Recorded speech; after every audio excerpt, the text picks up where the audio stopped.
We'll go ahead and start. I'm Linda Dukes, and my co-presenter and I will be guiding you through this tonight. We'd love to get to know each one of you, but since that won't be possible tonight, we're just going to tell you a little bit about ourselves. I met Christ in a pretty dramatic way in my 20s.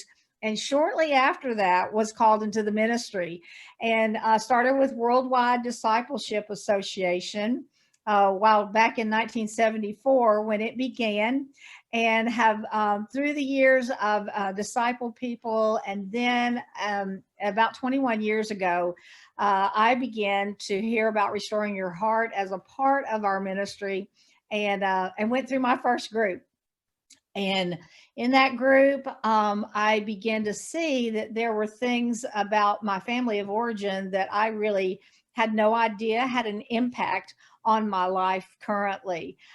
So I ended up, I went through a group, then I led a group, then I trained to be a trainer, then I started helping other people, started consulting and coordinating groups in other places. And the most amazing thing that has happened to me is that I have used Restoring Your Heart has enabled me to understand myself so much better. And that means that I can explain myself to people like my husband, who comes from a very different perspective and a different family background. And I can help understand him and my adult children, mother of 5, grandmother of 7, understanding children in the first place, and then adult children and in-laws, strangers, coworkers, all of those people. The way we interact with them is affected by Restoring Your Heart. So it's just been a wonderful journey for me. And Mel and I have the opportunity to work together at our church, facilitating Restoring Your Heart groups. Over the last 20 years, there's been over 1,500 people who have gone through groups. And we've also spawned a ministry to a local men's recovery group. And men are going through Restoring Your Heart groups. Over 350 men have gone through Restoring Your Heart groups through a ministry called A Better Way. So, you know about me, Mel? Let's hear about you. Okay, Linda, thank you so much. Hey, everybody. It's good to see everybody on this Brady Bunch screen. It's like, hi, Jan, and hi, Cindy, and that's how you feel. Those of you, I'm dating myself. Some of you are too young to know anything about that. But Linda and I have known each other since 1979, when I was coming in as a freshman at Georgia Tech when dinosaurs were on the earth. And I am alum of Georgia Tech and an alum of WDA. I got involved in WDA. Matter of fact, that's how I came to Christ with Ken Hewitt, who's on staff, shared the gospel with me right there in the student center. I became a Christian, began to grow like a weed, and really got planted and ran some groups there while I was at Georgia Tech, and stayed connected with WDA. As a matter of fact, got involved in a church where Jack Larson, who's on staff, was pastoring, and got in leadership there. And I had the privilege, everyone, of being in a scenario where I saw birth being given to what is now called Restoring Your Heart, where Jack just felt compelled because he began to see that people weren't growing. They were kind of hitting the ceiling, and it turned out to be that Holy Spirit just really, illumined him and revealed to him that people were really struggling with unresolved emotional issues, which was blocking their growth. And I got involved in that. I ended up answering the call to ministry, got on staff at a church in College Park, and that was probably in the early 90s. And at that point, our church really became a test ground for a lot of the material in dealing with unresolved emotional issues and restoring your heart. And I had a privilege to facilitate that. And fast forward to now, as someone who is focused in mental health, as a mental health provider, the whole idea of Restoring Your Heart provides a wonderful conduit for those of you who may be pastoral counseling or, professional counselors or whatever, that when you've worked with individuals or worked with couples, you have a place once you've dealt with some of the initial trauma and kind of gotten them into a space where you've dealt with the initial emergencies. It gives you a scenario for people to continue to work on their issues. And I have found that very helpful as one who counsels. So now I'm at New Hope as one who counsels there, on staff as a family pastor, plus a part of Pathways Counseling Clinic on staff there as a mental health professional. And I've found this very, very, very beneficial.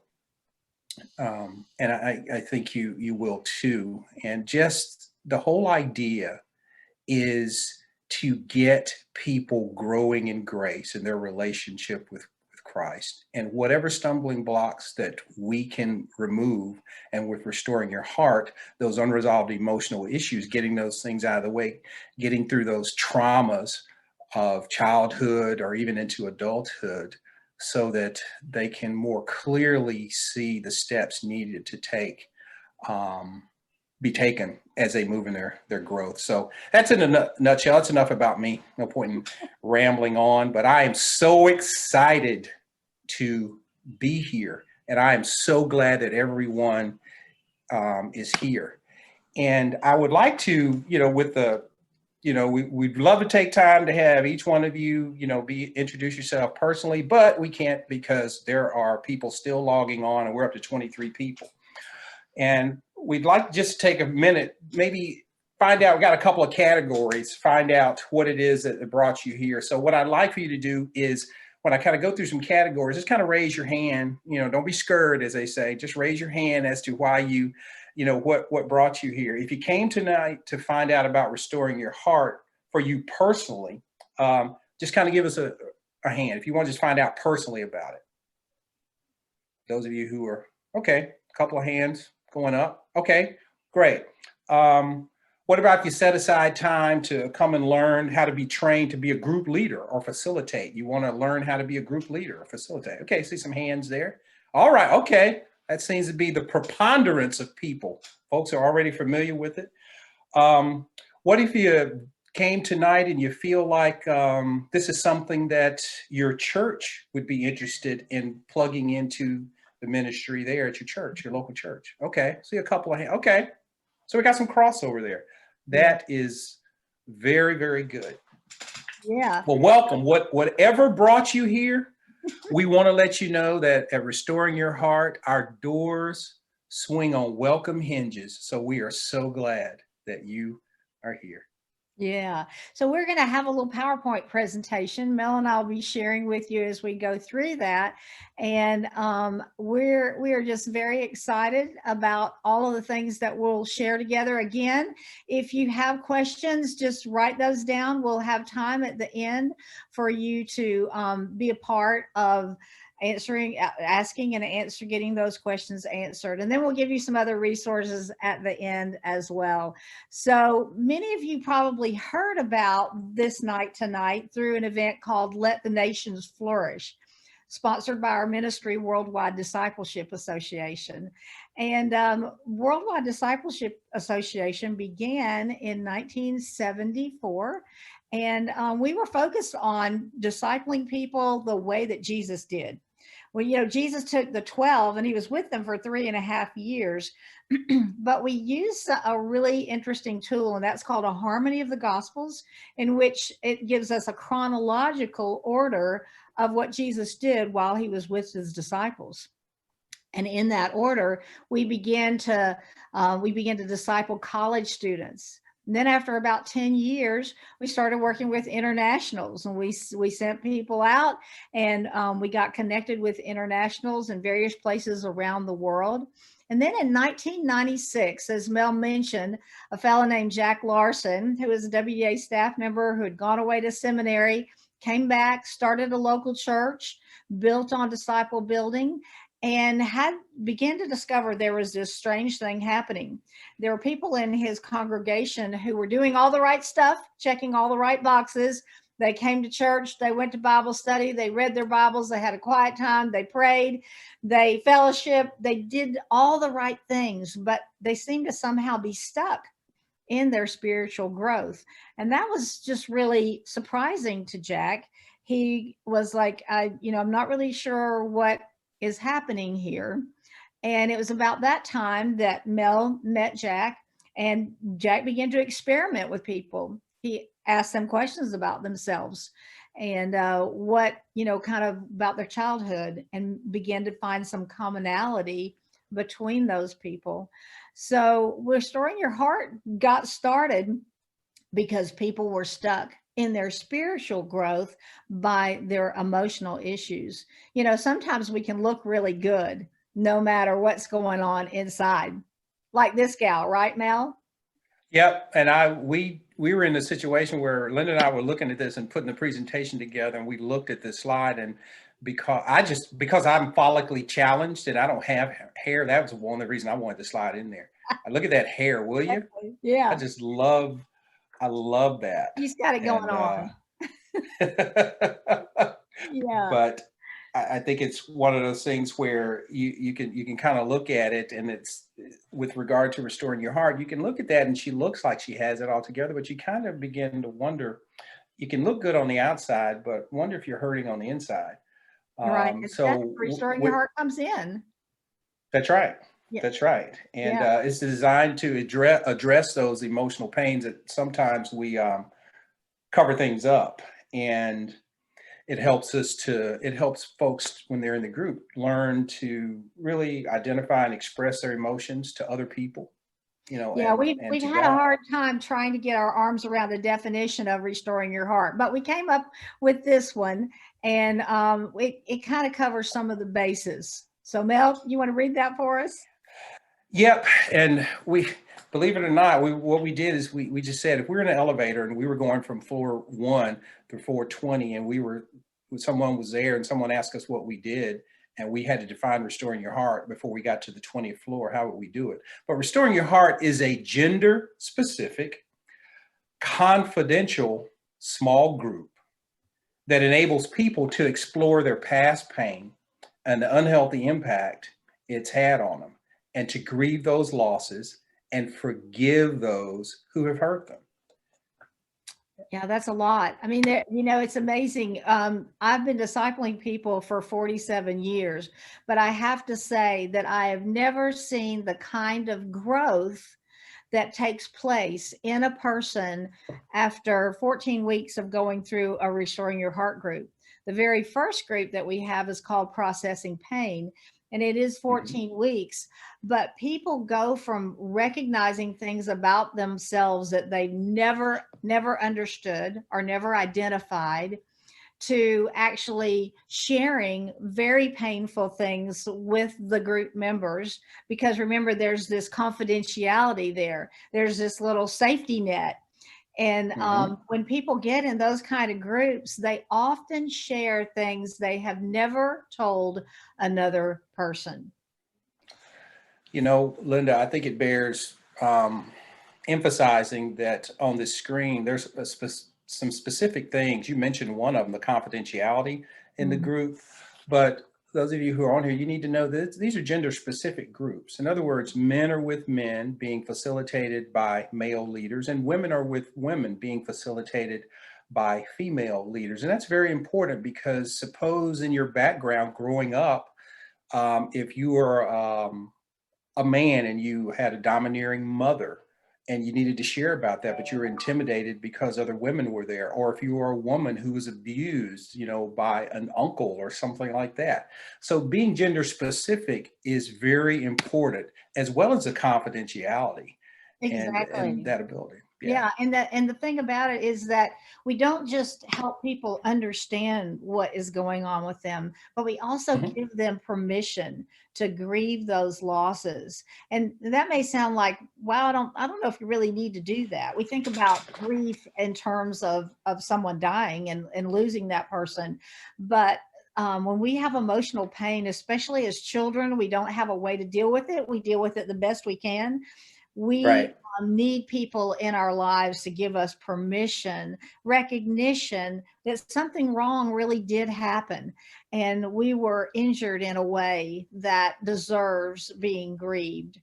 So that's like the second part. The first part of the groups, we're discovering kind of what happened in our lives. The second part is understanding the grief process and giving people permission to grieve. And then the third part goes on to really a full measure of forgiveness, not just forgiving only because the Lord tells us to, which is a really great reason. But oftentimes we haven't fully identified all the pain that issue has caused us. And therefore we kind of come into a full forgiveness, having recognized it and grieved it, and then we can forgive it. So we've been doing these groups since 1996, and we've learned a lot. We've learned some really invaluable things. And the first thing is that people really do want to help people. They do. That's right. They care. They want to help, but they don't know how. Right. And along with that, we also found out that people really do want to grow, but they're kind of stuck. Perhaps you don't have to raise your hands and look straight ahead, but perhaps you've been stuck in your life. So unresolved emotional issues keep them stuck. Right. And we found singles who really want to find a good friend or even a spouse, but over and over and over again find themselves in bad relationships that end up hurting them. Or because of unresolved, emotional issues, even committed Christian marriages still can end in divorce if those unresolved issues go unchecked. So we've really recognized that every person on the planet needs some measure of emotional healing. And that's because Bam, yeah, life happens.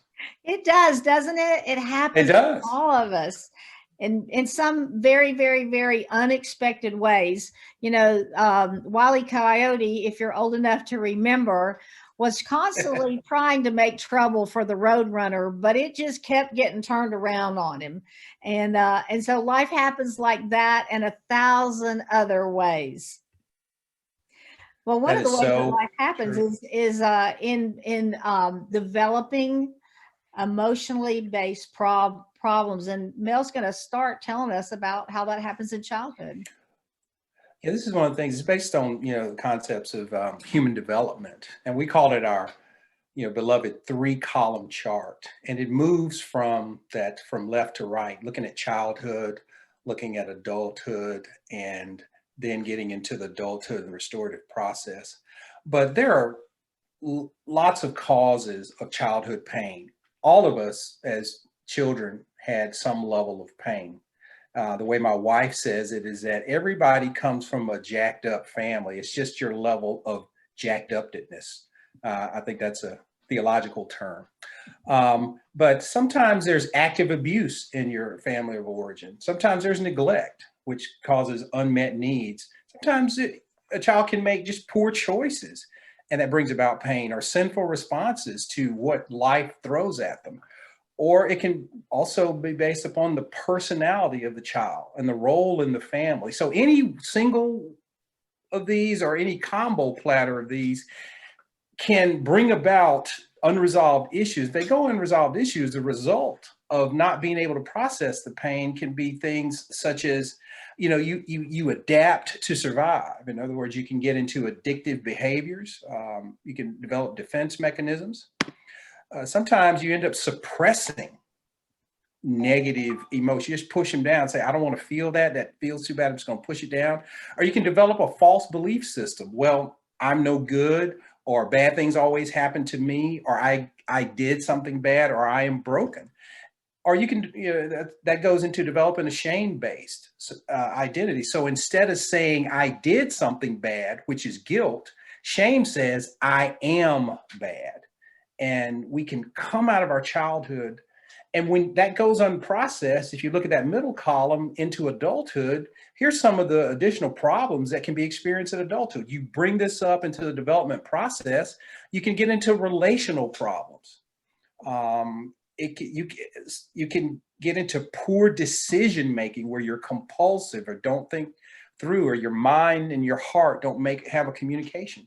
Sometimes you can get into full-blown addictions, whether it's alcohol, drugs, pornography, shopping, over attendance of wonderful things on the outside, like church, always being there. You can get addicted to things like that. You can have needs that are still not met. You get into abusive relationships because perhaps that's how you identify love.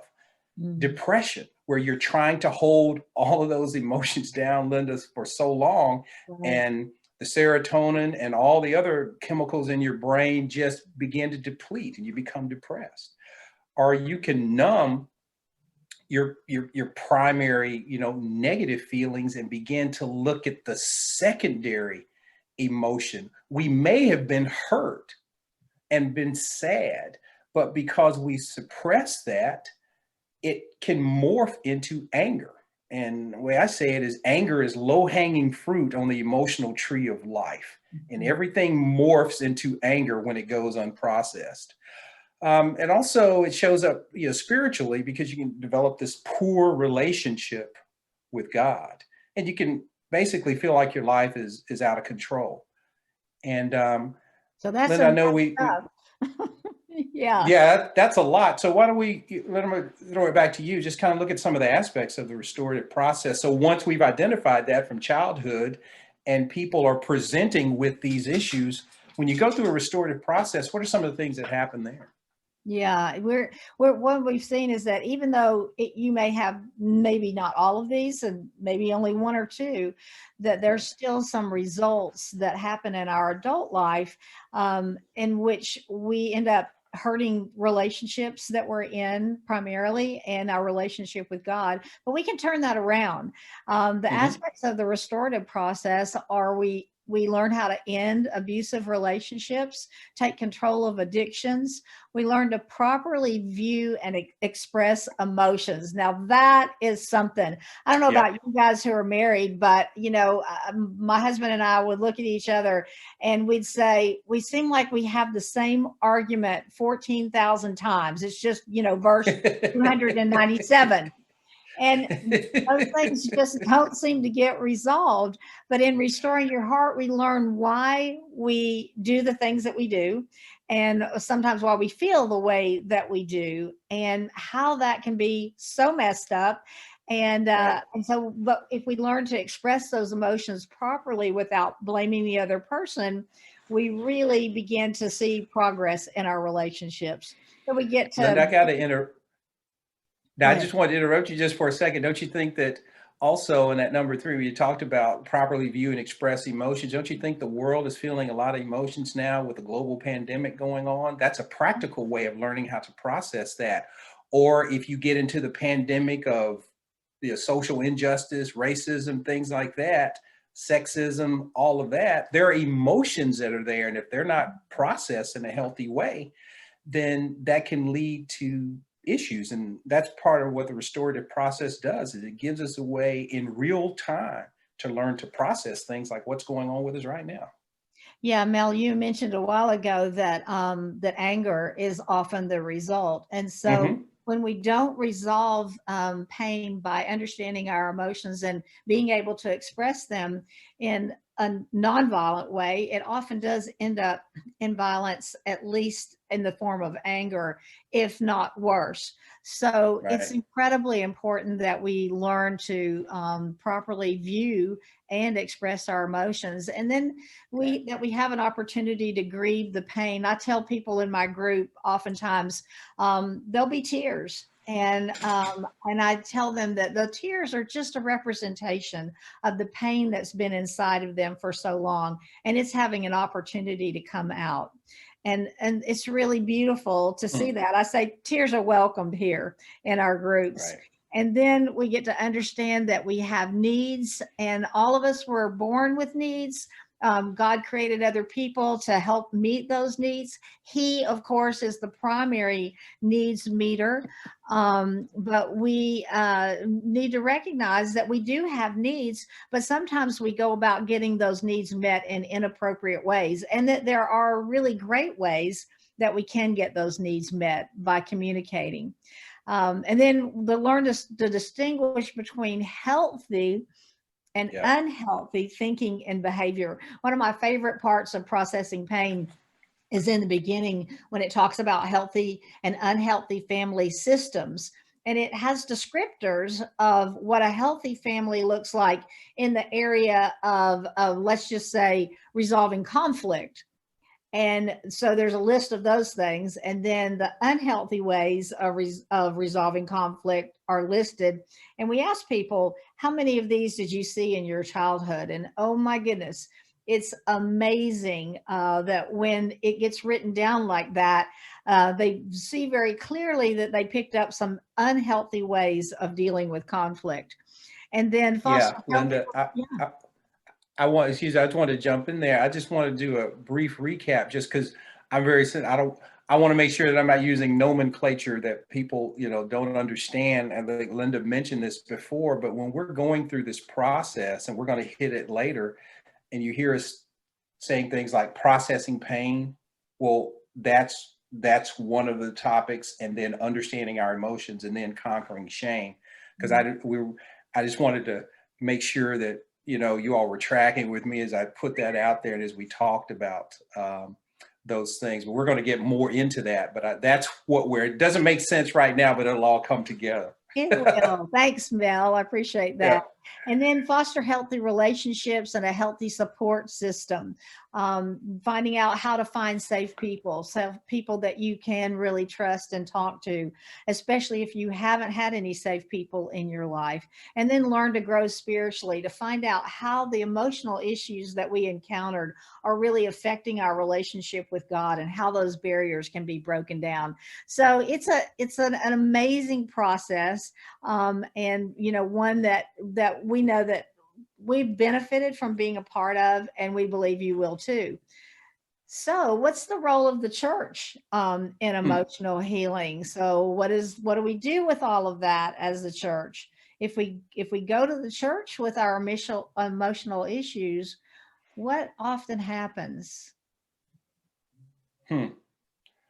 Well, a lot of times what will happen is that you'll have pastors or staff members who are not necessarily equipped and prepared to work with the emotional issues, or they may be, but they are just so busy, and and just really feel like they're in over their head, and to be able to deal with that.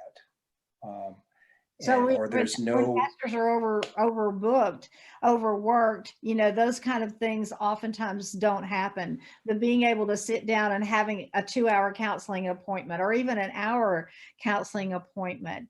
And so what we're recommending is that pastors end up doing something called Send in the Calvary. That's right. And the Calvary is the people that are in the pew, the laymen and women, you guys who are here with us on this call today, that we're the Calvary.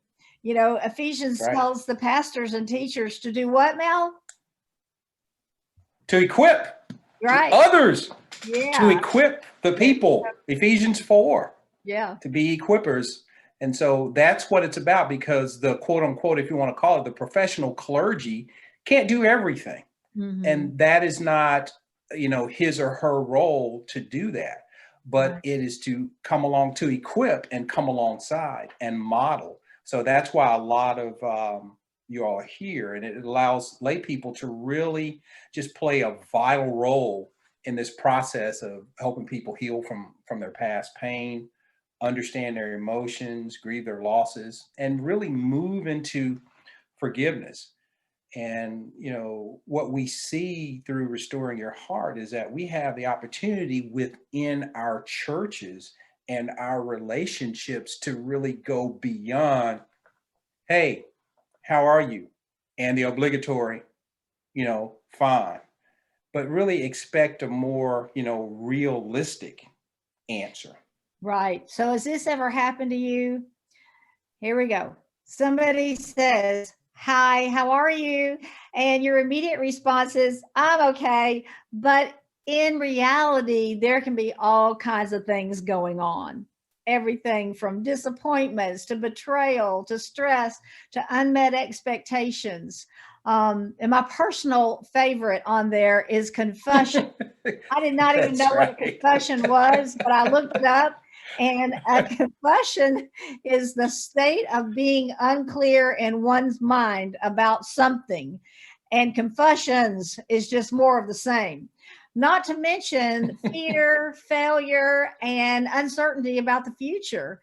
So yeah, there's a lot of stuff that is going on in our lives, and everybody probably in the world right now is having some confession, and that's like uncertainty about what's going on around us. But God calls us to do more than just answer this question with "I'm okay." He calls us to do some real exploration, and that is finding out how we can understand people.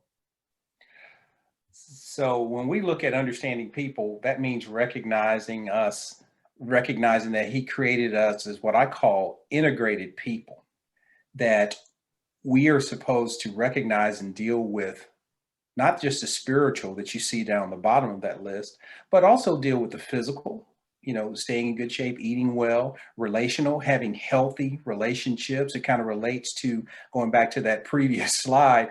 If you saw, there was a stone down there that said fake friends.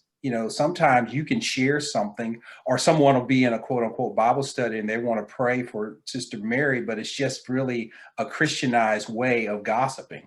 And so we need to pray for Mary because of this. Everybody is not out for our best interest, and learning how to deal with that. So having the relational, we got to deal with that. We got to deal with the emotional thing. That's what restoring your heart is about. And also the intellectual.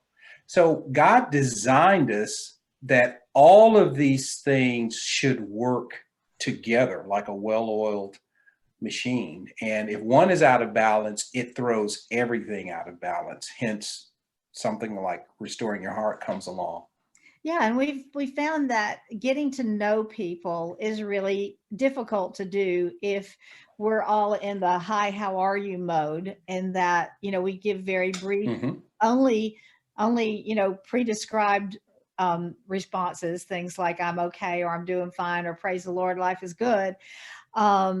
And instead of that, we have the opportunity through Restoring Your Heart to be in small groups. And you know that Jesus modeled those small groups with his 12 disciples. He showed us the power of small groups, and Restoring Your Heart has utilized that power to be able to get to know people and give them an opportunity to share their lives. Because in relationships, we get hurt, but in relationships, we can also receive healing. Mel and I were just, as we were going through this, that we wanted to give you a taste of some of the things we might talk about in Restoring Your Heart. Yeah. So here we are. Yeah, this is just, I want you all, as you look at this, just look straight ahead. You don't have to raise your hand necessarily. We're not going to put you on the spot. That's not what this is about. But believe it or not, there are unhealthy roles in the family. And when I say roles, I don't mean like Sister Schubert's roles, because although those are unhealthy, they are so very good. Yeah. But anyway, I digress. I haven't had dinner yet, so I'm thinking about that. But we're talking about roles. Not a movie role, then, and we don't have to go to college, exactly, right? Or get exactly. Yeah. So we're not talking about yeast roles, and we're not talking about like Harrison Ford or Denzel Washington roles. What we're talking about is the role or the position or the character you may have played in your family of origin. And even if you were the only child, you had a role. And there are basically 5 child roles in a dysfunctional family. Dysfunctional is just a fancy way of saying things are out of kilter, that the family is not as healthy relationally as it should be. One of the first roles that we can look at is what's called the chief enabler. And or that a lot of times can be that person that comes along, and it's that child that really manages life for other people. They are really concerned about people getting along, and they prevent others from experiencing, negative consequences of their behavior. So perhaps that may hit you. Just like I said, I'm not going to ask you to raise your hand, but I really want you to think about your family of origin. Another role that is unhealthy, but is often seen in a family, is what's called the scapegoat. And the scapegoat is often the second child, and they're really a rebel, and or a troublemaker, or they really exemplify, or they're the problem within the family, and likely to be hurt the most, and it points out all the problems that are within the family system. The Yeah, I problem was the middle child. child. I mean, I was the second in my family, and my brother was the first one, and he had like what we call the hero position, but I was always Mm-hmm. trying to knock him off the throne, because I really like the sound of that hero position. But the hero is often the oldest, usually a high achiever. He wants the family Mm-hmm. to be proud of his achievements, and he's often called on by the family to solve problems or take care of either of others. And so he kind of takes on that role himself, and he also kind of gets shoved into that role by other people. And then after that comes oftentimes the lost child. Usually the third child often will be the good child, the one who kind of does everything in an acceptable way, or else they stay under the parent's radar. And so it looks like they're doing things very acceptably. But that child often spells relief for the family. And so there can sometimes end up being some family jealousy, because it seems like mom and dad like the good child better maybe than they do some other children, especially the scapegoat or even the enabler. Yeah, and that I got to speak up for those who are the mascot. Usually the youngest. I was the youngest in the family, and kind of the center of the families. That the mascot's at center of the family's attention, and either the parents have learned a lot, or they're just tired by the time the youngest comes along, and they just like, it seems like all the other roles, the family hero and all kinds of stuff, they feel like the mascot's getting away with things. But a lot of times with the mascot, they can feel like everything revolves around them, like they are the sun, and the world called whatever the family revolves around them. So those are some of the roles that you think about. Now let's pause for a moment, Linda, and let's just let everybody let that sink in. And just raise your hand if you could identify with one of those. Don't say it out loud. Don't put it in the chat. But could you relate to any of those? Okay, I see some hands. If you couldn't find yourself, could you find one of your siblings or one of your parents, maybe, that played one of those roles? Yeah, I was utterly amazed when we went through the roles for the first time, and I saw characteristics of my brother who was older and my sister who was younger, and then in my 5 children, and now even in my grandchildren. So yeah, so that's just a taste of some of the things that can be talked about in a Restoring Your Heart group. But again, trying to continue to define this for you all, what is a Restoring Your Heart group and what it's not. So a Restoring Your Heart group it's not a therapy group. It's not a typical small group or home group. It's not a Bible study, although the Bible is talked about and used in the process. It's not Celebrate Recovery, which is excellent, but not exactly the same as Celebrate Recovery. And it's not a 12-step program. In fact, we really ask people before they go through a Restoring Your Heart group, if they're dealing with active addictions, we encourage them to go through a 12-step program, or something like Celebrate Recovery to deal with those addictions. But there are some other things that Restoring Your Heart is.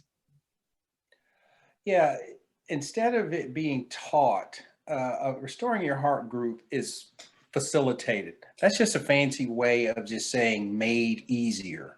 And so what is made easy? Someone who facilitates makes the pathway easier. They play the role of a guide through the process. So they are making it easier to learn to deal with emotions and to process. That's all a facilitator does. They are co-journers. You think about, they're co-sojourners with people in the group. Restoring your heart has a definite beginning and a definite end. I know a lot of you are kind of going, whew, because sometimes you get in a group and, 37 years later, you're still in the same group, and you just kind of get overwhelmed. It's like Sherry and Lamb Chop. This is a song that never ends. It's a group that never ends. It goes on and on, my friend. So you don't want that. And so it's nice to know that you're going to be talking about 12 weeks, 14 weeks, of getting through it. It has a definite end. Also, we talked about this earlier, Linda, that the group is confidential. That is so important. It's confidential to the point where the group members sign a covenant. You go through the covenant and you sign it. And from time to time, it is strategically gone over again within the group. I know at least twice or 3 times, not because anything happened. I go through the covenant with the guys in the group. Remember, we signed this, that it's confidential. That is so important because that creates a safe space, because a lot of people who are in the group, you all have never been in a safe space. They've never felt safe to really talk about it. So we work very hard when we're training facilitators to make sure that they are doing all they can to create the safe space. It's gender specific. We talked about that and some of the reasons that it is gender specific. That is so very important. It enables time to hear each other's story. One of the things about group dynamics, Linda, is that when you're in a group with others, it lets you know it's okay to be human.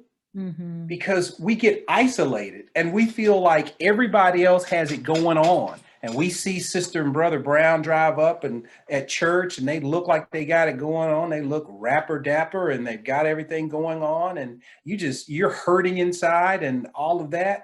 But when you get in these confidential groups, you begin to see people take their mask off. Mm-hmm. And a big part of group dynamics is just knowing you're not alone. And you hear people's stories. Yeah. And you say, wow. I'm not the only one who's ever experienced that. Yeah. Exactly.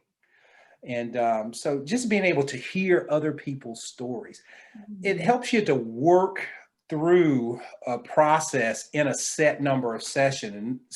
And this deals with number 2. You've got something to do every week. And there are a set number of sessions, so you know where you can put your emphasis. Mm-hmm. And it's long enough to get the process going, but it's short enough that it keeps your interest, it piques your interest. I think that's so important. And you feel like you're really making progress because you can see the progression in the groups. You're getting a chance to share, you're getting a chance to learn. There are little bits of information through the workbook. And, it's different from reading a book. You read a book and, you're going through the whole book. And sometimes you're like, oh, I just need to get to the end of this book and finish it. But the thing about the workbook that we use to go through Restoring Your Heart is that along with the questions that are asked and you answer about your life personally, there's also these little segments of information that are they're so helpful, and it's like sometimes they're things that you've never heard before, and you just go, wow, I wish I had known that. In fact, one of the things we tell our children that have gotten married is that Restoring Your Heart is the number 1 workbook that we wish we had gone through before we got married. We think it's that great a preparation for marriage that we wish that everyone who was preparing to get married or even ever thinking about it would go through a Restoring Your Heart group. I guarantee you that it would make marriage a lot more blissful. Right. Yep. So just that way it's so important to learn to share and to learn and to understand and to grieve and forgive. And you're right. It is especially important in those marriage situations. And don't you wish that, you had that, so Yeah. many years ago. Or coworker situations or friend situations, Right. all of those are benefited by restoring your heart. So you may be thinking about, how would restoring your heart be implemented in your church? Well, first of all, it takes a desire to help hurting people. And Hmm. then we really believe that it's important to get agreement from the pastoral team, to let the pastoral team know what you're thinking about and what you're interested in and what you may feel God calling you to do, leading you to do, so that there's just a real cohesiveness.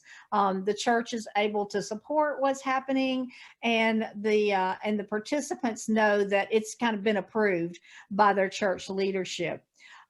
There's a need for a male and a female champion to the ministry. The champions are the people who promote the ministry. They're the people who can answer questions about the ministry. They're the ones who may prepare like promotional bulletin announcements, or even promote videos, or prepare testimonies from individuals who have gone through groups to be able to share with the congregation.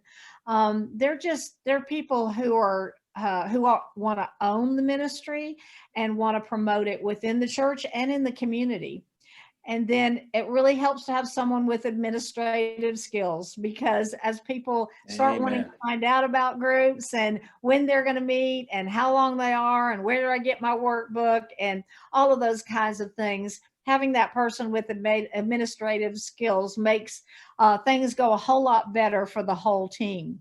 And then a church needs to look and say, hey, do we have people in our congregation who could be possible facilitators, who could go through Restoring Your Heart groups and go through the training process and become facilitators? Because really a Restoring Your Heart ministry really lives and dies on facilitators.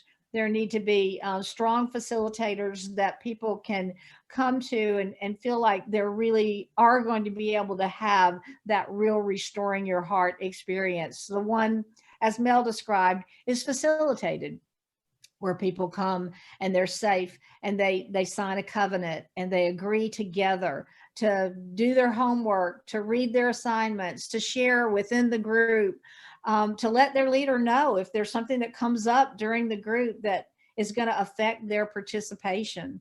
So we have come up with sort of an implementation process that is one way that a church could go about getting started.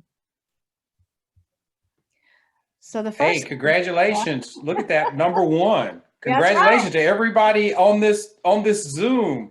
You are already, see, you're way ahead of the game just by logging in tonight. You have attended an intro to Restoring Your Heart seminar. There you So go. give yourselves a hand. That's awesome. Yes, and that's even optional. That's not you don't have to get there Right. this way.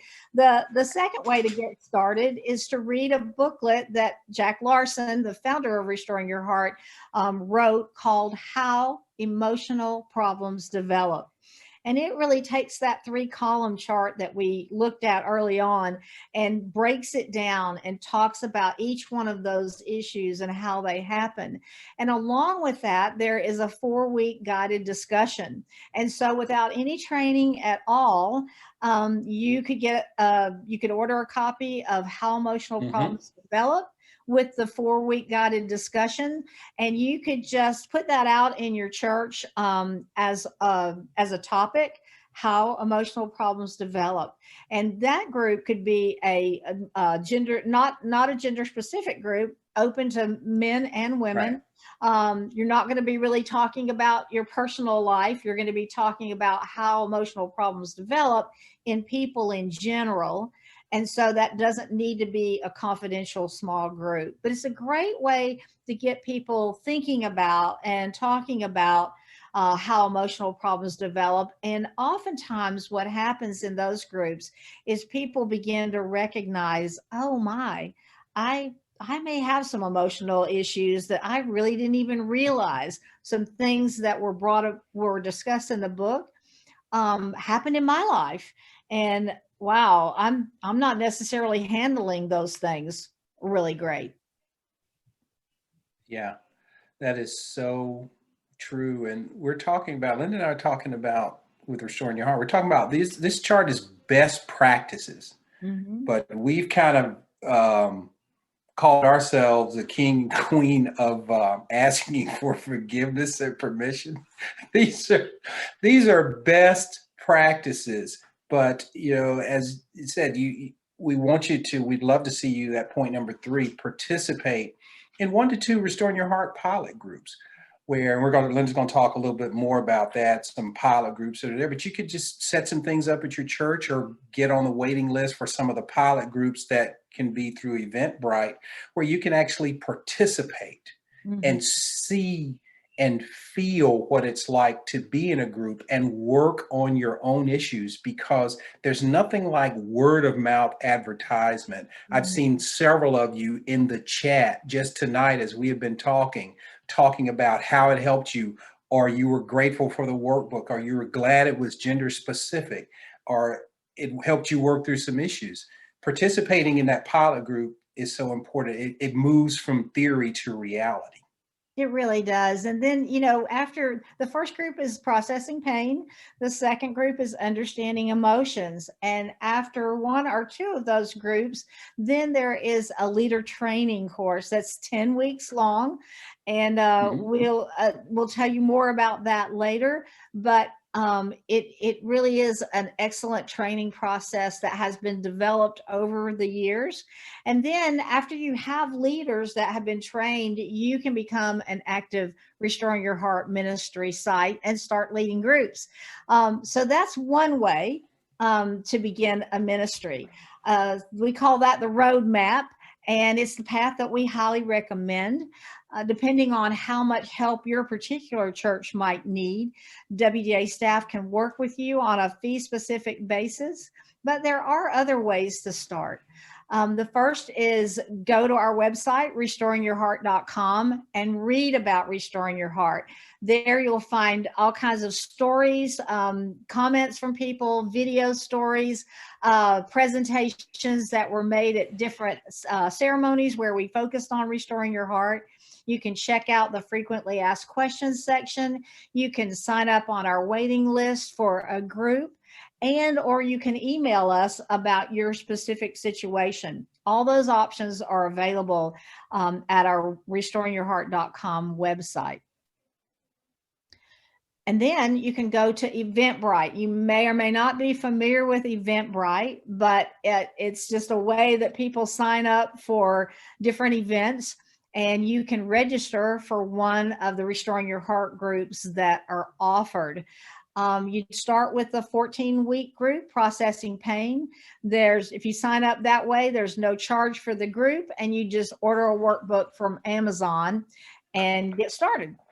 Another way is you can go to Amazon and order the Processing Pain workbook. You can gather a group together and follow the leader instructions that are included in all of the workbooks. So that's a third way. And then after the Processing Pain group, do the same with Understanding Emotions, or register for a 10-week training group. All of those are at Eventbrite. And we hope that after this presentation tonight, many of you are going to want to be in Processing Pain groups. Now, we're doing all of our groups on Zoom currently. The pandemic came along and headed us in that direction.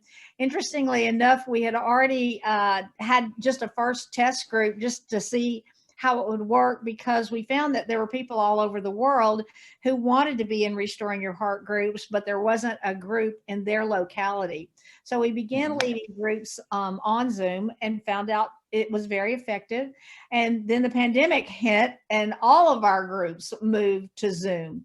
So the next groups that are coming up are 2 women's groups, one at night and one in the morning. Monday nights and Thursday mornings. They'll begin next week, November 9th and 12th. And then there'll be a men's group on Thursday night, November the 12th. And after this is all over, we're going to send you guys the complete presentation. So you'll have all this registration information.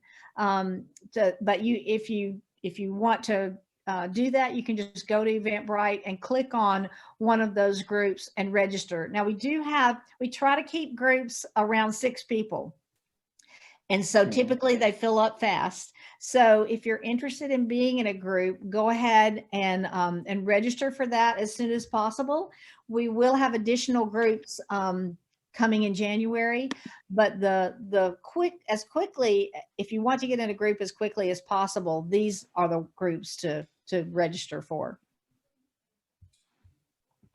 And then I said we'll have some more groups, and there will be additional processing pain groups in January, and also a training group. Now our training groups are 10 weeks long. They're led by our licensed professional counselor. And the prerequisites are to complete the processing pain group, which is 14 weeks, and complete the understanding emotions group, which is 12 weeks. Now, there are times when we make exceptions to that second group, depending on your level of experience in counseling people, and we'll just have a conversation with you at that point. We highly recommend going through both of the groups because they are completely different. And then with that training group, there's a training manual that, oh my goodness, is like a little mini psychology course, along with the biblical, all the biblical information that you would need to know that restoring your heart is a scriptural process.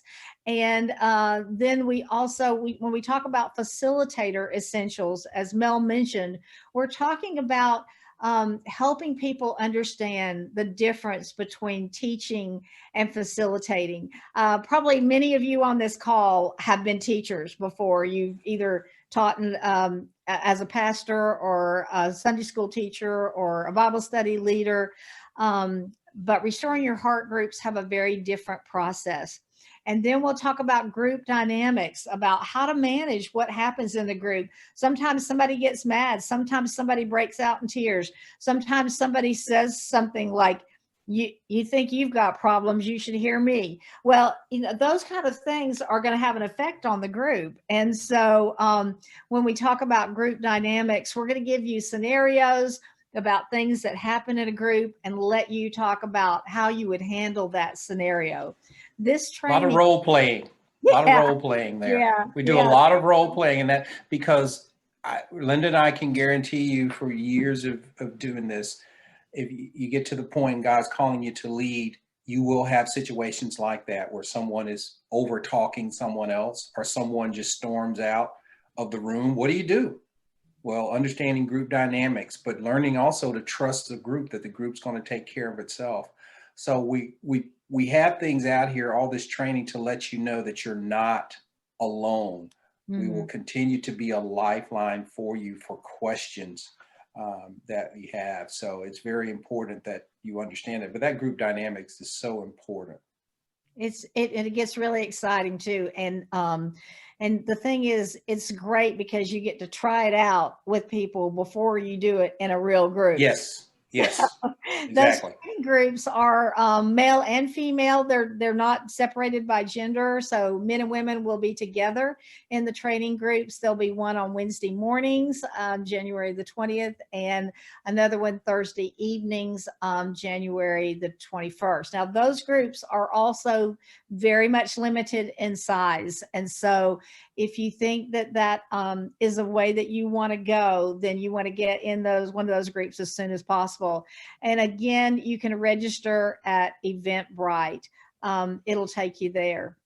So we have spent this wonderful hour together, and we hope we have answered a lot of your questions. But Mel and I are going to stick around and just see if you have other questions that we didn't answer.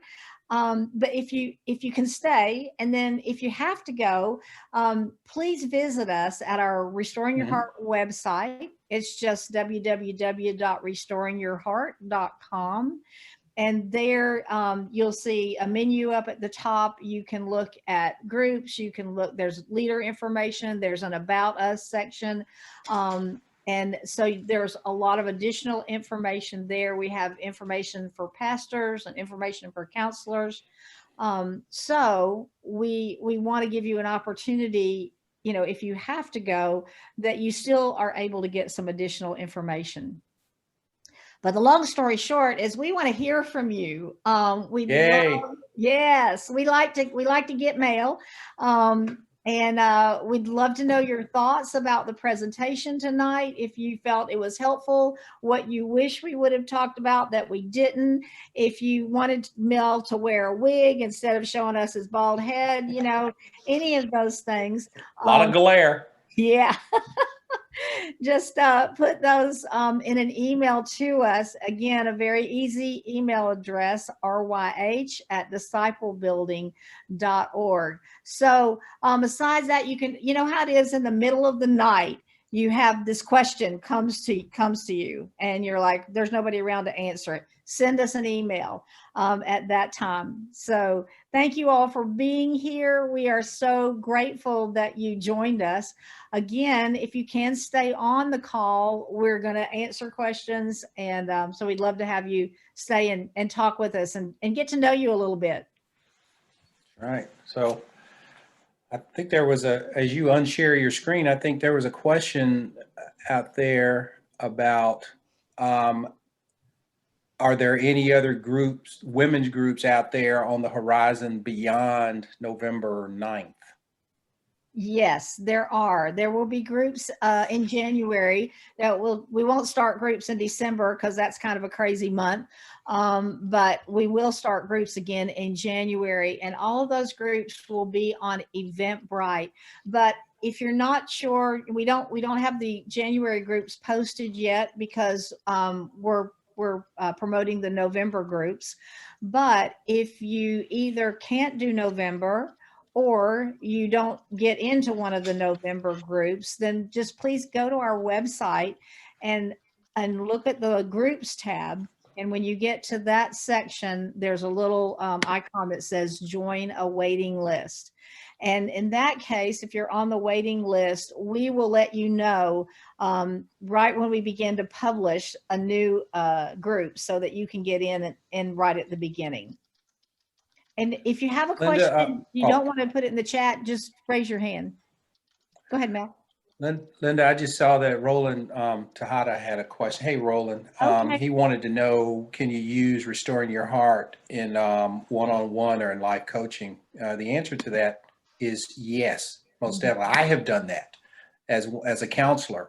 I have done that when someone was beyond, but I took it upon with you know, some gentlemen, you know, just one-on-one, different guys. So yes, it works well that way. You miss out on the group dynamics, but it can be done. So yeah, if you find yourself in a situation like that, go for it.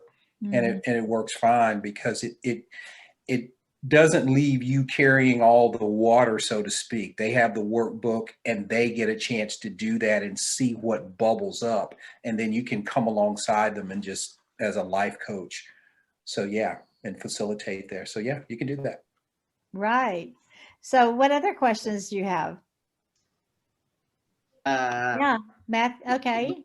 Hi, Roland? good evening, everyone. So we have right now a training for the Phase 4A, which is developing new leaders. But it seems that it's hard to apply right now those like starting a small group because of the pandemic. And we're thinking that for this type of pandemic, can we focus on restoring your heart? I mean, is restoring your heart a special group ministry, or we can apply it in our ongoing small groups?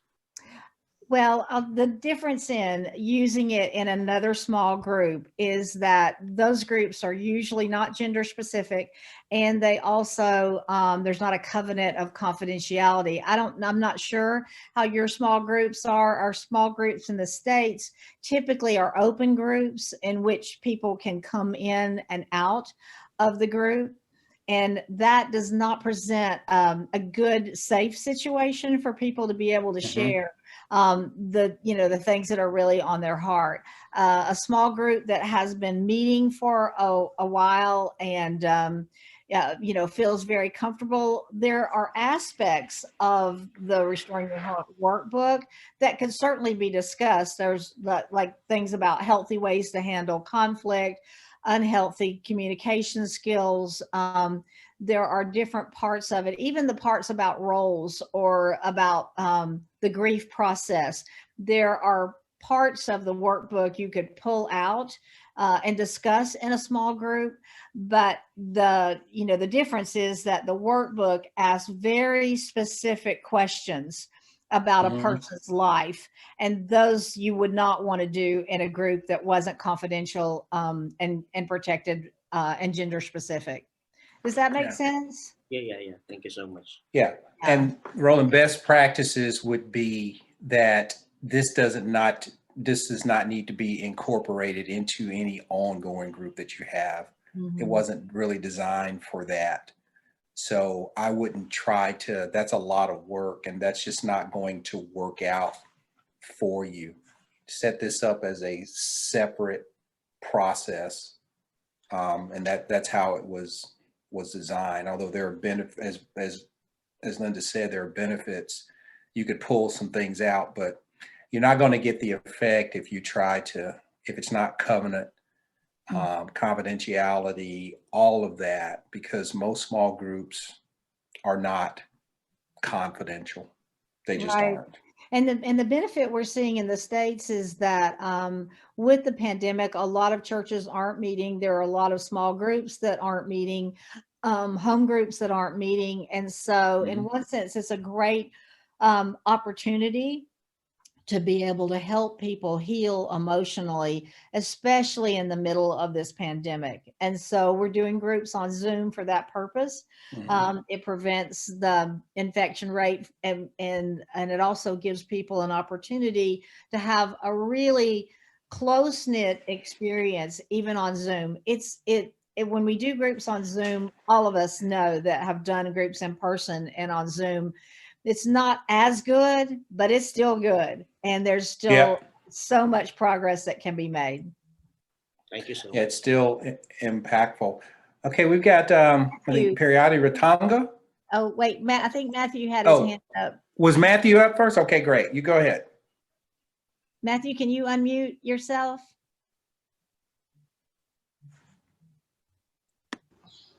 Hello, good day. Hi there. I just wanted to ask if the RYH works with youth groups and young professionals, or is it just for adults?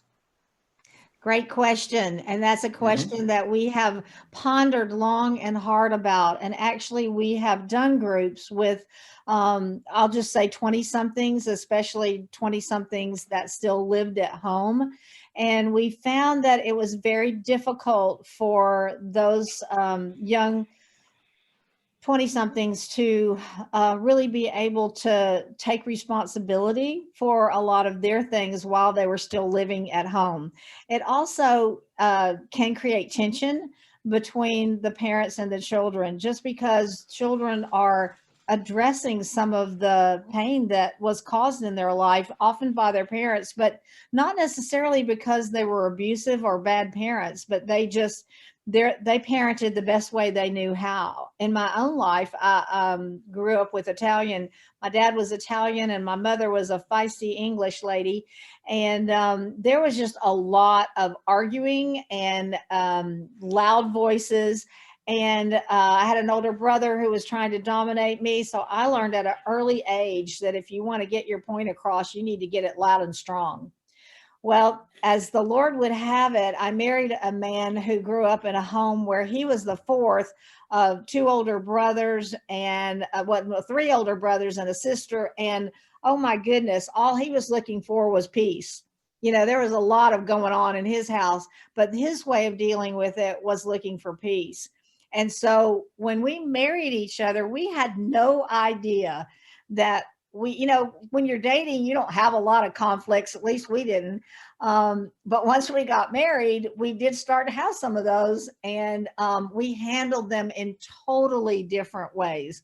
And my way of handling them really closed him off even more, because he's like, I'm not getting in the middle of that. And I'm thinking, well, if he doesn't want to fight for it, he must not believe in it very much. And so that just set into motion this really awful pattern. When I say same song, 2700th verse, I really do mean that. It just set in motion. And until we became to understand that our family of origin and the way we handled conflict, we were each repeating, but man, they were just bamming into each other. Mm-hmm. So, and with teens, again, the same story. It's very difficult for teens to be able to address emotional pain when they're still in a home that may be abusive, that may be not, if it's not physical, emotional, mental abuse. And so at this point, we don't really have something we can feel good about in terms of working with teens and very young adults. Now, a young adult who had to leave home at 20 something, they're going to be ready for this, because, they're going to have an opportunity to kind of separate themselves from their parents. Does that help? Yeah. Thank you so much. Yeah, I understood all of that. Thank you. All right, Thank you. Great. Okay, there was someone else. I think there is a relationship between the order, and our recommendation would be to go with processing pain first. Mm-hmm. That's where you begin, then going to understanding emotions, and probably you can repeat the classes, because you will pick up on something. We have people that go through again, and then you can get into conquering shame. The reason being is that before you can understand the emotion, you need to feel the emotion. Mm-hmm. So you got to process the pain. You got to begin to feel, okay, I'm feeling this pain. How do I begin to process it? And now that I'm processing, what you learn to process it, and then you can take it to God, and then you can take it to safe others. Mm-hmm. And that's one of the axioms that is foundational to processing pain. And in order to understand the emotion, you have to process it. Once you learn processing, you have to say, okay, let me try to understand how these emotions came about. And let me understand what fear is. Let me understand what anger is. Let me understand what sadness is. And so there is a distinct order, because there's some basic things you need to understand before you get into conquering shame. You need to understand what shame is. You need to understand what shame comes about. So best practices would be to begin with processing pain, then going to understanding emotions, and then, the conquering shame. Okay. So that would be the order. Thanks, Mel. Who else has a question? Seemed like okay, great. Thank you, Peter. Go ahead. Yeah, I was wondering, how do you pitch this to a church that's very intellectual and doesn't really see the need to get into the emotional? That is a great question. It is. It's a great question. Yeah. And one of the things is to ask them what kinds of maybe questions they get, or counseling requests they receive. Part of it is helping the pastor, especially of the church, understand that restoring your heart can really help lighten his load. Actually, I'm actually the senior pastor. So you are the senior pastor. Well, hallelujah! I am so glad we got you on the call. So, are you talking about your congregation is very intellectual? My elders. Your elders. Well, how much power do you have as the pastor? Hey guys, I'm on the line. I'm his sister-in-law, and they got me on here, and they That's right, Carrie. Already. So you can do it, Peter. I got faith in you. No pressure, Love you, Peter. Carrie. No pressure. Right. So, Peter, what we really recommend is, you probably know some people in the church who have some emotional issues and have some areas that need to be. We really recommend that you either get in a group yourself and then lead a group, or you ask some of your people to join one of the groups that we're already sponsoring, or you get WDA to come and lead that group for you. We have staff members that can actually lead a group. You can, get 5 or 6 men, 5 or 6 women together. And especially if you, ideally, if you're wanting to start a ministry, you would get people who are potential leaders. But in your case, before you even got there, you might have to get people who really need restoring your heart, and let that word of mouth, let their testimonies, let the healing that they experience be your testimony to those elders. It is, Peter. I just want to jump in here as someone who has pastored, but I want to tell you that the example that I think was a brilliant one, as our pastor Reese would say, was what New Hope did, where I'm on staff now. They were willing to, our exec team, which are the executive pastors, which would be akin to your elders, they submitted themselves to the process, and I had the privilege of leading that group. That's good. So that is they led by example. They led from the front, and they saw the impact that it was having on them. So seeing you on here just blesses my heart, all of you, but especially when you have someone who is the lead elder, the teaching elder, first among equals. It's one of those things where the mindset is, you got the mind of Christ. And if you want a leverage point, would be John chapter 12, verse 27, where Jesus cried out. He knew what was getting ready to go down. He knew he was going to die for us. And he said, "My soul is troubled." That's Jesus processing his pain. Mm-hmm. He put it out there. My soul is troubled. And he was talking to the Father. We don't know how much time really elapsed, how long after he said that. But that would be an example for your elders to see, to help them to get out of their head and make the 18-inch journey from their head to their heart and have them communicating. Mm-hmm. And that is so very important, that there's a conversation that goes on. But that is such a poignant verse, and it goes on and it talks about that whole idea where Jesus says, "My soul is troubled."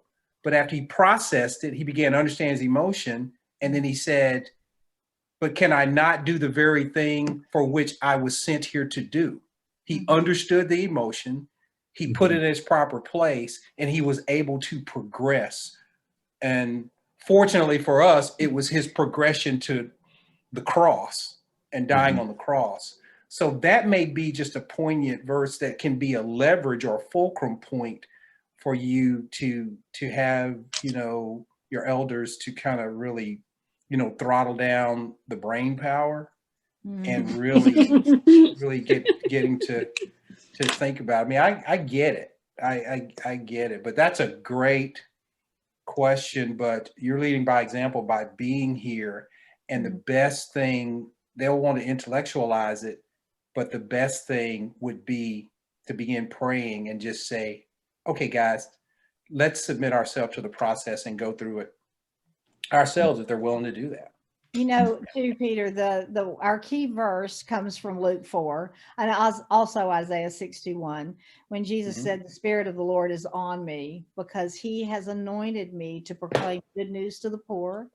He has sent me to proclaim freedom for the prisoners, recovery of sight for the blind, to set the oppressed free, and to proclaim the favorable year of the Lord." Well, a lot of our churches when we do tend to go toward the intellectual, and we are at Worldwide Discipleship Association, we are all for the intellectual. We totally believe, in apologetics and all the rest. And actually what happened is, when we saw that that some people really weren't growing, even though they got the intellectual stuff and they were doing all the quiet times and the Bible studies and everything else. They were just stuck because they had emotions that had no place to go.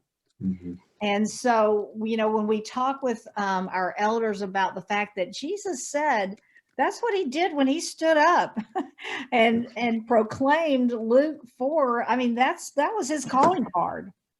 And oftentimes we really have left that out of the church. And honestly, we left it out of discipleship until we, you know, kind of had this epiphany in which we began to see, hey, we've forgotten that there's an emotional part of people, not just the intellectual, not just the spiritual, not just the physical, not just the mental, but there's an emotional side to us. If we don't address that at the church, what we basically say is God doesn't really care about your emotions. Very true. You know, what he cares about is how many scripture verses you have memorized, how many times you show up to the church, you know, how many people you've won to Christ, all of those amazing, important things. But God doesn't really care about your emotions. If so, we talk about those in church. So I hope that helps. And we'd love to help you in any way we can. There's some real challenges in, you know, that even with the confidentiality, some elders, some pastors are not going to feel comfortable sharing their stuff with other people because they're all about protecting their stuff. I can't really let anybody else know that I struggle because, you know, then what are they going to think about me? They probably, you know, don't think I'm qualified to be an elder if I struggle. Well, all of us struggle. It's just a matter of how honest we are about it. Amen. Oh, I completely agree. It's something that I have seen myself where people get stuck, and it's this self-image they want to maintain. And I'm definitely a recovering person of that as well. And so you guys keep doing what you're doing. I really believe in it. Thank you. I really appreciate Thank you, Peter. Yeah. Thank you for your transparency. Yes. And if you aren't able to get it going at the church, then please encourage some people to take part of groups. In fact, sometimes people feel more comfortable being in a group where they don't know anybody. And like, I'm never going to see these people again. So, you know, I can be honest because I'm never going to see these people again. So what other questions? I had a question, Linda. This is Paul Smith. Yeah. Hey, Paul.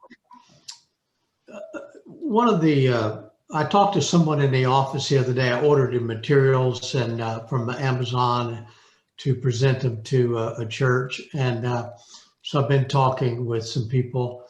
But one of the people at the staff mentioned to me the book Conquering Shame. And I don't recall seeing that book on Amazon. It may have been there and I just didn't see it.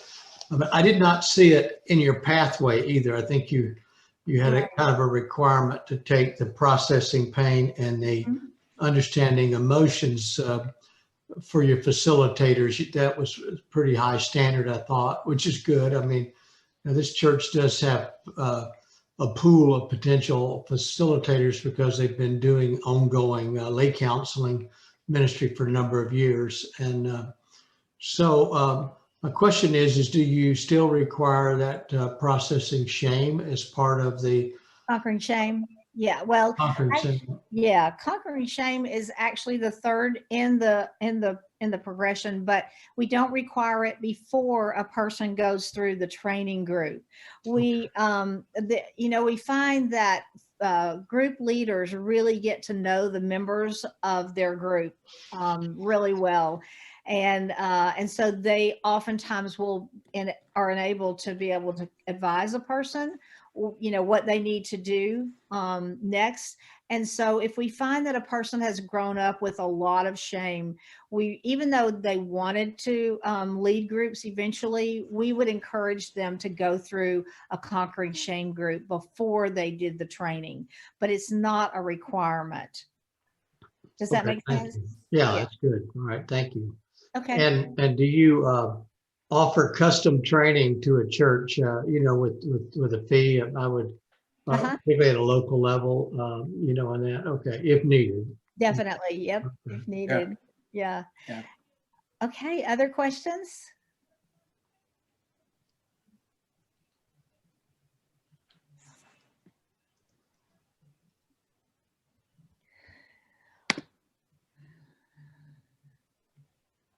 This is what we do sometimes in a Restoring Your Heart group. We wait and let and let people think about things for a minute to see, well, maybe there is something else I wanted to say or something else I wanted to ask. Well, I see Angela. Hey, Angela, put something in the chat Hey. and just ask the question. She says, just to make sure I understand, you must take processing pain and understanding emotion first, and then take the 10-week training, before one can become a group facilitator. That would be the best case scenario to have gone through that. But, we obviously understand that in the dynamics of it, some churches, you may not be able to do that. And there have been times where we have done things to the point where someone may be in a training group, but they haven't been through a group. And we part of doing the training group is actually having a processing pain experience where they go through some of the things. So yeah, that would be the best case scenario. So you can have gone through it and felt it, but obviously for the kingdom, those things can be shortcut. And we will customize, and that at New Hope, since you're a New Hope, attendee, and I know that, if you've gone through, one of the groups, and that won't preclude you necessarily from going through training, because Linda and I have made a commitment that we're not going to do anything that's going to quench the Holy Spirit in someone's, belly. If the Holy Spirit is calling someone to be a leader, and maybe they've only been through one group, but there's, they have a desire for that, then they can get into the group, but, get into leadership. But there's also a vetting process where you can't just randomly get into a facilitator or leadership position. There's a vetting process to kind of find out a little bit about, you as a person, some of the dynamics, and best way to check through that is to have gone through, the groups, because stuff will bubble up and you'll begin to say, well, hey, I can do this, or maybe I need to spend a little bit more time working through this, or I'm at a place now where things are bubbling up and I see how the process is, and I'm processing my pain, I'm understanding my emotions, which puts me in more of an empathetic situation to be able to facilitate. Linda, I think you were going to jump in. Yeah, well, I wanted to see if Parita is still on the line. Yeah, it looks like, okay, Betsy may have just joined us, and I hate it. I think we missed her question. But as far as the 3 workbooks go, as Mel has mentioned, processing pain really helps a person look at their past and identify that pain and then process through it. Understanding emotions lets us look at some primary emotions that we have, emotions like fear and anger and shame, and talk about what is our thought process when we think about these emotions, or we have these emotions.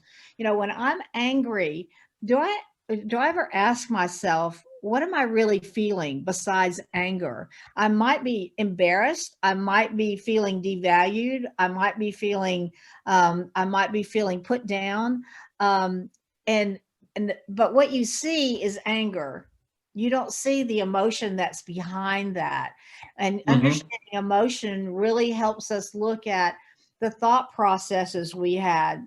My thought process was, if somebody comes at you, you need to come back at that person, because that's the only way you can defend yourself. I was not at all. Unfortunately, I was not getting a hold of what Jesus had to say about turning the other cheek, because shocking. My family experience just overrode that.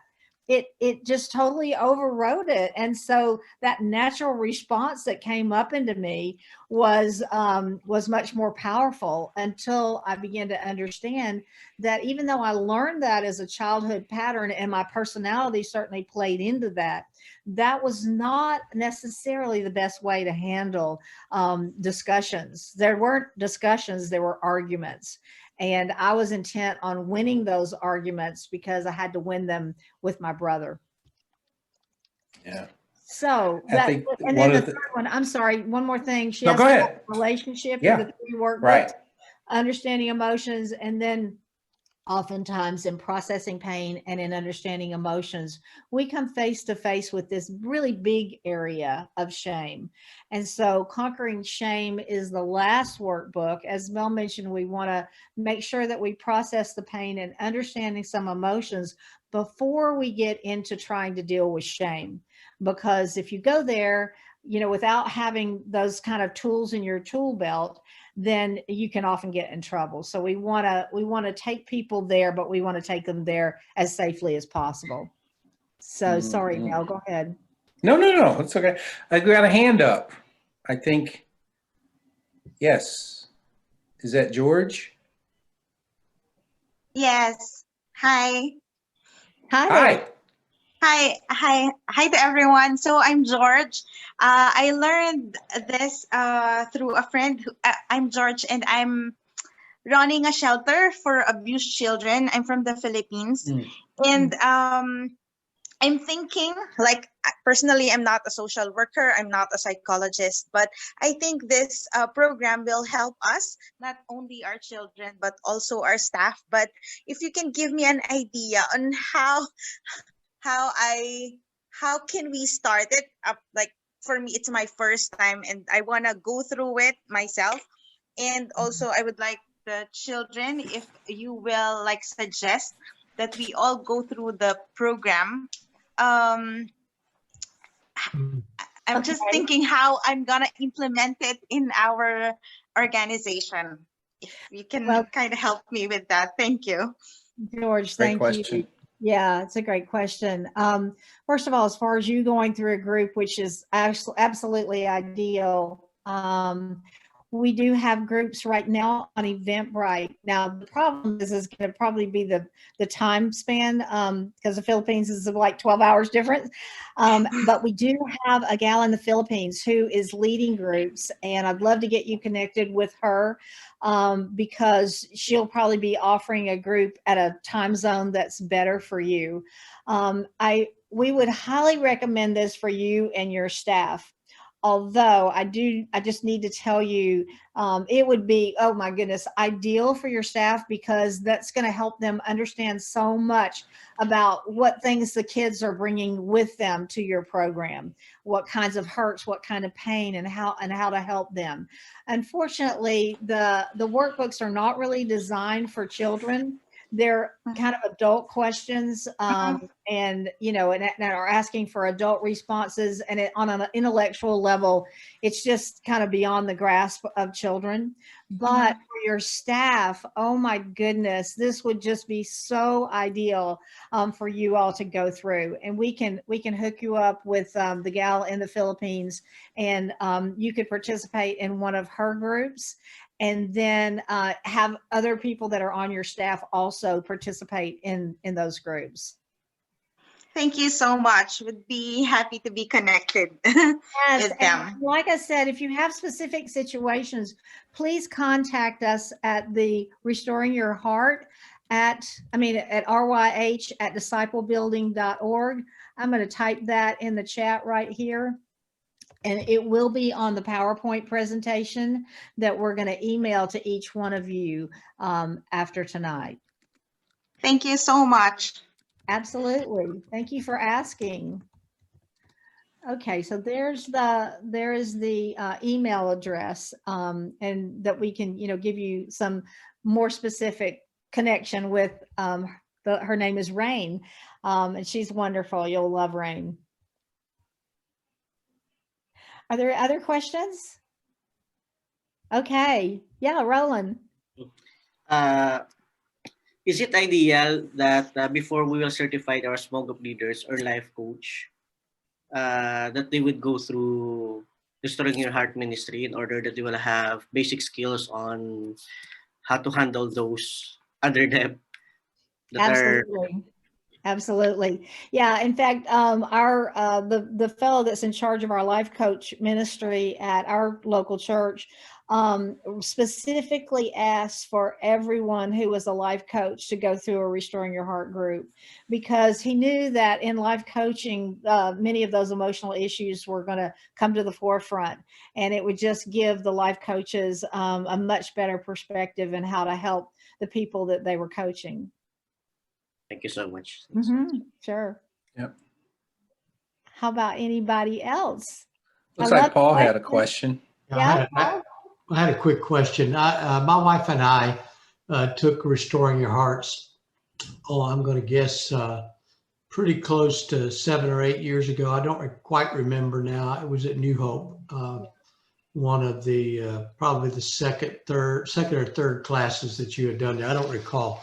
Now, since we've gone through that processing pain, would the next workbook for me, let's suppose I wanted to lead a small group of men or facilitate a group, would the next book be the one dealing with understanding emotions? It would. And, you know, Paul, you're right. You took it right toward the beginning of when we started groups. You were brave. And we have, gosh, just this year, we have revised processing pain. It still has it has the same basic elements, but we shortened it somewhat, and we put in a section called Connecting with God. So trying to help people make those connections with God. That's a little different, but not significantly so. So yes, your next workbook would be Understanding Emotions, and just realizing that the processing pain that you took is a little different from the one that we're offering today. It was 16 weeks at this time. This one is 14 weeks. Right. And I purchased those books just recently. So okay. In that case, if I were to go ahead and do you have any ongoing groups now for understanding emotions that we could do on Zoom? We do have an emotions group that is coming up. It's not in the ones that we advertised, because you know, for this particular purpose, we thought most people would not have ever been in a group, and so therefore would need to go through processing pain. But Paul, I will contact you individually and let you know about the next Understanding Emotions group. Okay, thank you. Okay, who else? One more quick question. And hypothetical. Okay. I know a number of people, including family members, that could benefit from these trainings. Okay. I have no question about it. Okay.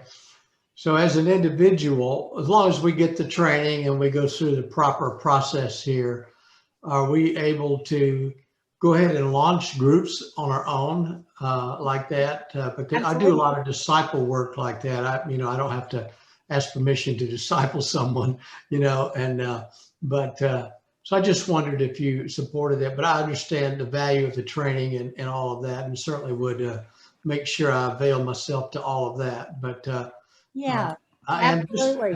That's an interest I have. I'm retired, and I understand the value of this. I actually did some work in Alabama with Celebrate Recovery, and I saw some of the weaknesses of that in terms of, well, I won't say it was weak. It just wasn't focused like I was thinking at the time in terms of disciple making.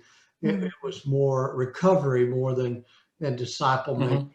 And what I was really looking for would be a way to take those people from Celebrate Recovery into disciple making or discipleship. And but I'm also thinking about this whole business with pain and understanding emotions with some family members that are lost, okay, and maybe some friends that might want to get involved, that I know have built relationships with people, and so that's my interest in it. Yeah, and it's a little dicey sometimes with family members. Sometimes family members are okay with sharing others. We don't ever encourage siblings to be in the same group together, because we want each one of them to have their own experience, and they may have, been a part of the pain of the other person. So for those close family relationships, they again, a lot of people find that they prefer being in a group where they don't know anybody. And so if you could be the conduit, to lead them to a group. But I love the fact that you want to do it. And I've always loved that about you, Paul. You're just like, I just want to do it. Just show me how to do it. Let me get the training I need to do it, and I'm going to do it. Well, thank you. Yeah. So any other questions that you guys have? I love the questions. This is awesome. I missed the beginning of this, so I missed a major part of it, but I'm wondering, do you send out an email when it starts, or if we can join or whatever? How do you get Oh, you mean a group? To join a group? Yes. Nancy, they are on Eventbrite, and we're going to send you the whole PowerPoint presentation, and the information for Eventbrite will be there. But you can also go to our website, and it's fairly easy to remember. It's just restoringyourheart.com. And on our website, there's a link for groups, and then go to the find a group link, and it'll take you to the Eventbrite page. Okay, great. Thank you. And Nancy, Linda's going to sign it, so it'll be suitable for framing. Right. Yeah. So Nancy, what you may not have heard is that we try to limit the groups to 6 people. And so there are some people already registered for that group. So if you'd like to get in it, you might want to check that out very soon. Did you say that the groups are 14 weeks? The first group is 14 weeks. That's processing pain. The second group is 12 weeks. It's understanding emotions. And then conquering shame is 16 weeks, Nancy? Is it 16 weeks for conquering shame? I'll see if Nancy is still there. She might have stepped away. Anyway, she may have. But Nancy is our licensed professional counselor. Yes. And she does an excellent job on the training, and also in leading conquering shame groups. And that material, the reason I ask is because in the past it was 16 weeks, but they are in the process of revising that material. So that's why I was wondering how many groups they ended up with. It is 16 weeks. Okay, great. Thanks, Nancy. He lives. Yeah, there we go. Any other questions? This is Becky Umstead. I see that you have recorded this, and I was wondering how we could watch the recording if we wanted to share it with someone else.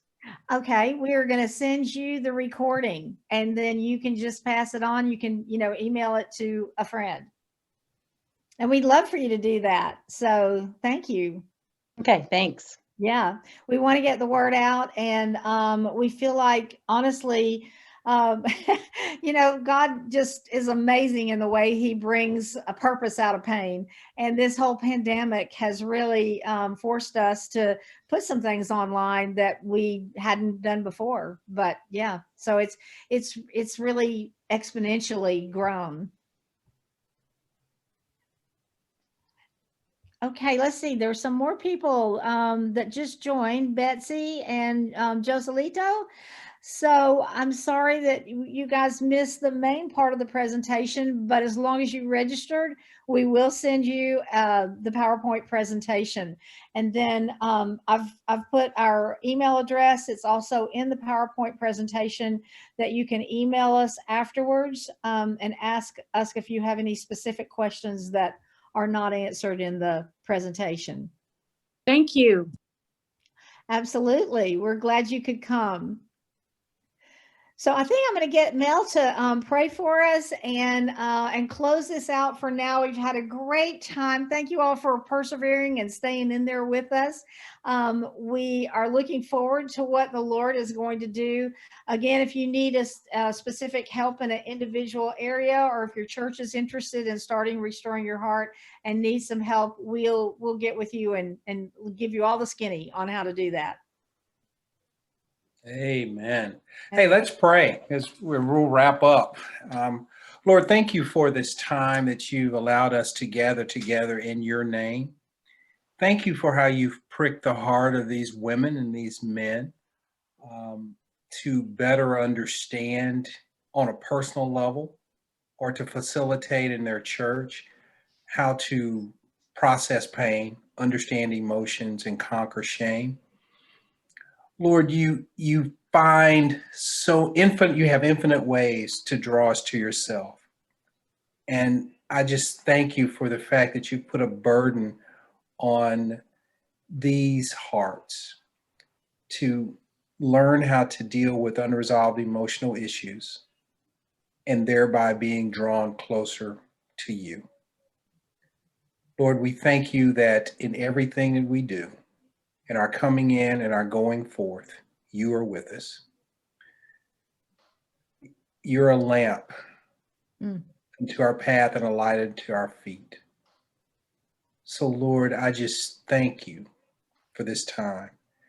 And I pray that we're talking even across this world, even right now, that you would facilitate and make things happen so that whatever needs to be in the hands of these women and men who want to do this with regard to restoring your heart, that we would do everything we can through the power of your Holy Spirit to bring that about and to get people equipped. And Lord, help folks to understand these are guidelines and best practices. But thank you for what we sense is just a burning desire to make this happen. So Lord, we're about to sign off of this Zoom, knowing full well that you guide our steps. So Lord, we just ask that you would be with us, guide us. Now unto the King eternal, immortal, invisible, you, the only wise God, be honor and glory forever and ever. In the blessed name of Jesus Christ, we pray. And all God's people said, Amen. Amen. And let's see, is it Peridia? Is that right? Did I say that correctly? Hi there. I saw that you put a message in the chat, and I didn't know if you were on the call when we answered that question. Yes. Okay. Very good. All right. Thank you so much. And so we look forward to having conversations with you all going forward. Thank you so much for being here. God bless you. Thank you.